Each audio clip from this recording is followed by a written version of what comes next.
welcome back to SEMA's podcast. Y'all ready for this? Where we talk about all things emergency management and emergency preparedness to make sure that you and your family are ready for any type of natural or man-made disaster right here in Chatham County. This week, we are joined by SEMA's Seth Sawyer and by the Georgia Department of Transportation's Brian Scarborough. Thank you guys so much for being here. Thank you for having us. So one of the things that we hear now that we are in hurricane season officially, we get a lot of questions about the contraflow of I-16 and evacuations and what that process looks like. So we hear you. We want to know those answers. We want to share those answers with you. So we're going to go ahead and talk an entire episode with the Georgia Department of Transportation about the contraflow of I-16. Yes, we have brought the experts to you. When we're thinking about the contraflow of I-16, there's two lead agencies that are in charge. Of course, the Georgia Department of Transportation and the Georgia State Patrol. So we're excited to have Brian here to talk to us about contraflow and all of the ins and outs and really what makes contraflow work in the state of Georgia. So Brian, let's go ahead and get started and frame the conversation first. Can you give us a little bit of an idea of what you do at GDOT and what the structure of GDOT is? Yeah, so at GDOT, I'm the district maintenance manager, so I oversee all district maintenance operations for the 26 southeastern counties, which includes all of coastal Georgia. So as far as GDOT, we're divided up as 7 districts throughout the state, and District 5 is the southeastern district. So in terms of emergency response and hurricane response, our state operations, our general office in Atlanta is the prime location for our emergency operations center, which is housed in our traffic management center. And then down in the districts, we have district emergency operations center, and we're pretty much responsible for coordinating all response efforts, whether it's evacuation, reentry efforts, and contraflow efforts. So with that, we get any kind of type of direction from the Emergency Operations Center at the state level, and then they coordinate with GEMA at the State Operations Center, and we have representatives there. So pretty much our executive leadership is in Atlanta, but as far as the feet on the ground, we have all our operations right here in the district for hurricane coordination and response. So. Awesome. So Brian, let's say we see a storm out in the Atlantic that could potentially threaten coastal Georgia. When does GDOT begin having conversations about the contraflow of I-16, and who's involved in those initial conversations? Well, I would say SEMA is at the forefront of the conversations. You and the Chatham County officials and City of Savannah would be talking with the officials at GEMA, at the State Operations Center, and discussing, is there going to be a potential for an evacuation? So it all hinges upon if there's an evacuation that's going to happen. And as soon as those conversations start happening, then internally here at GDOT, we've got boots on the ground. We're going out sweeping shoulders of I-16 and I-95. We're going and checking gates, making sure that they're ready to be lowered. And so there's a lot of conversations going on, at 120 hours before the onslaught of tropical storm force winds. And then when you get closer to, let's just say, 72-hour mark, those conversations get a little more intense and down to the point where, SEMA and the county officials say, we're looking at possibly calling an evacuation at, 18 hours before the tropical storm force winds hit. And at that point, we're locating our crews to be ready and on standby to start the contraflow. So you started talking about it a little bit, but let's say that there is an evacuation order put in place. What's the first thing that GDOT and the Georgia State Patrol are going to start doing to get Contraflow ready to go? What's that first step? Well, as soon as we get information from the State Operations Center, the governor is going to be the one who actually makes the call to Contraflow. So as soon as he makes that call, he'll get the word to the State Operations Center, and immediately they coordinate at the State Operations Center with Georgia State Patrol and GDOT.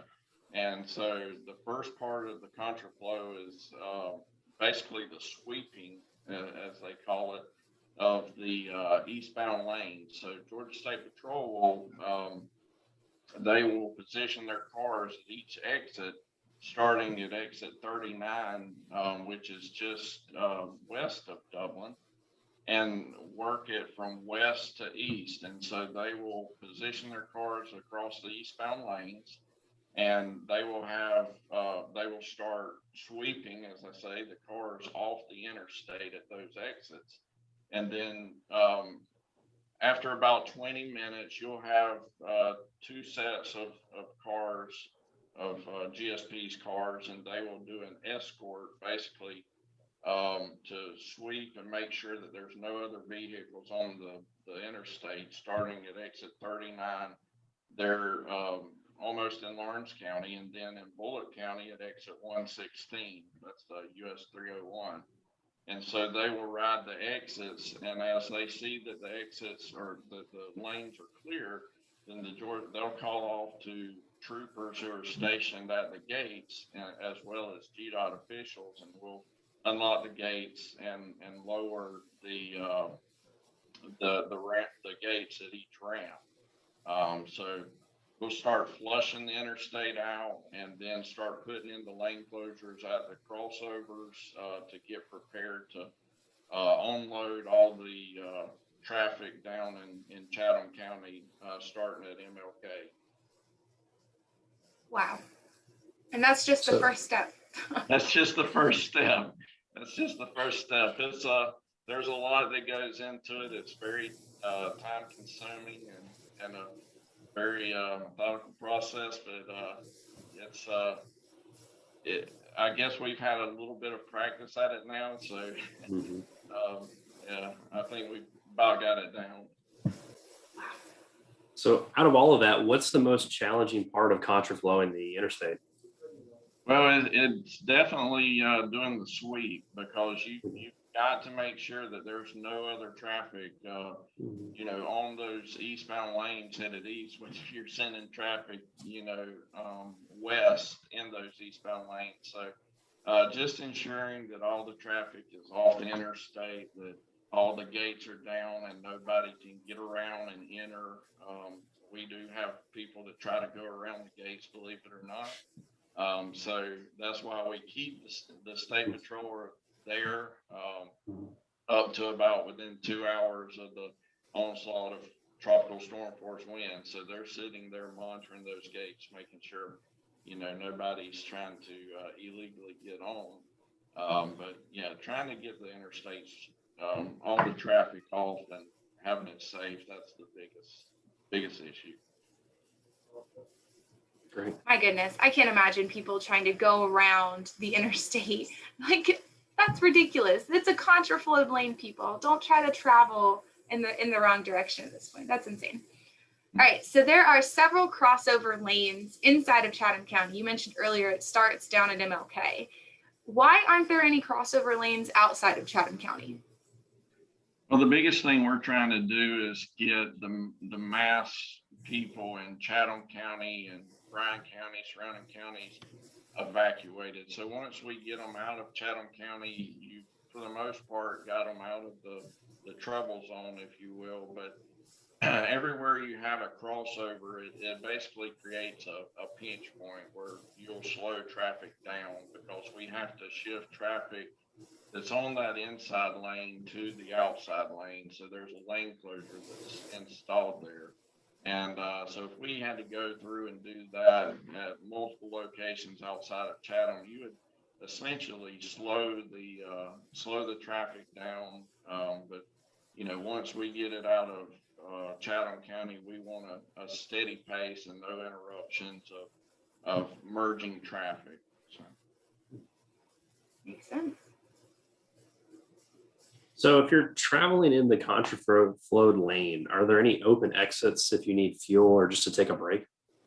Sure, we've got 7 available exits. There's pretty much one in each county that's at a state route, and State Patrol would be at each one of those exits to direct traffic, because it's going to be strange getting off well, you'll be on an off ramp or an entrance ramp going off, so they're going to be helping direct traffic and get you off at those exits. But once you get off the exit, you wouldn't be able to get back on the Contraflow side. You'll need to go back as you were entering the interstate normally on the westbound side. Okay, so where does the contraflow of I-16 end? What does that process look like to merge traffic over to the correct side in that westbound lane? So once you get up to Dublin, it's around milepost 43. There's going to be between exit 49 and 42 there in Lawrence County. We install lane closure, which pushes all the traffic to the outside lane, and they'll have an option to go through a rest area and stop and take a break if needed. And then once you get past the rest area, all of that traffic that's funneled into that one lane will then go to a crossover at that end that's, like I said, at milepost 42. And then the traffic that's on the westbound side, they have also been shifted over into the outside lane so that the contraflow lanes can, cross over without any hindrance and backup there. Nice. So what's the process for undoing the contraflow, and how long does it take to reopen the interstate after the evacuation is over? Well, it's completely opposite of what I described for putting one in. We're going to have State Patrol that would start on the east end of the contraflow, and they're going to sweep the interstate backwards. So they'll ride the interstate in the eastbound lanes going west, and they're going to push any remaining traffic off at those exits. And as the troopers that are coming behind them, seeing that the interstate's clear, we will drop the gates again and to prevent any other traffic from coming on there. And then once we get it all clear for all the westbound lanes, then Georgia State Patrol will do 2 traffic paces to bring the traffic back in, if you will. So every time we do a presentation and talk about the contraflow of I-16, it is inevitable that we're going to get this question. Why don't we reverse the eastbound lanes when we're re-entering into Chatham County after the storm? Can you talk about why that might not be a viable option? Sure, there's really 2 reasons. One, a lot of our staging areas that people may or may not be aware of are located in counties outside of Chatham. For GDOT, I know, and people like agencies like Georgia Power, your power companies, a lot of those stage in Statesboro or even further back to Dublin or Macon, depending on the size of the storm. So, after an event, we need our crews to be able to get, travel back into between Chatham County back to staging areas, especially if Chatham County is closed due to, the size of the storm and maybe whatever destruction could have had. So we need access for our crews to go back into. And then second, with a evacuation, you're evacuating everybody in a mass amount of people at one time. And with reentry, you're going to have people coming back at their own, own pace. And Chatham County may call, or SEMA may call for people to come back in certain zones. So you may not have everybody coming back at one time. So it's a lot different than having a full mass of people trying to get them out as opposed to people coming back in their own time frame. Fair enough. Is contraflow of an interstate something unique to Georgia, or is this a strategy that other states use as well? There's approximately 10 other states that use Contraflow, surprisingly all the way up to New Jersey and Massachusetts. And then you have a lot of your Gulf Coast states like Louisiana, Texas, Alabama that have these Contraflows. So Georgia's one of the first to implement it in 1999 during Hurricane Floyd, but there are numerous other states that use the Contraflow method. That's pretty cool. I mean, gosh, 10 states all the way up to New Jersey. That's insane. I knew that there were a couple. I mean, I'm from Virginia, and I knew that they looked at Contraflow there as well. But that's pretty fascinating to think that all of these different states have seen this as a best practice and use that. It's pretty cool. All right, Brian, is there anything else that you think would be important to talk about when it comes to Contraflow? Maybe setting something aside like, hey, residents, understand that this is why Contraflow works. Yeah, so I think patience is one thing.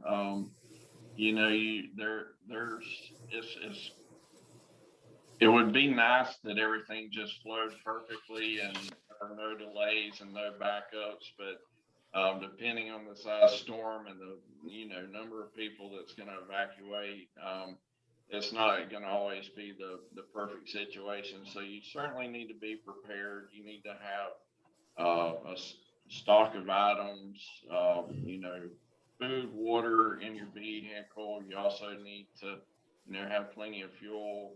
We have what we call our hero units that come out of Atlanta.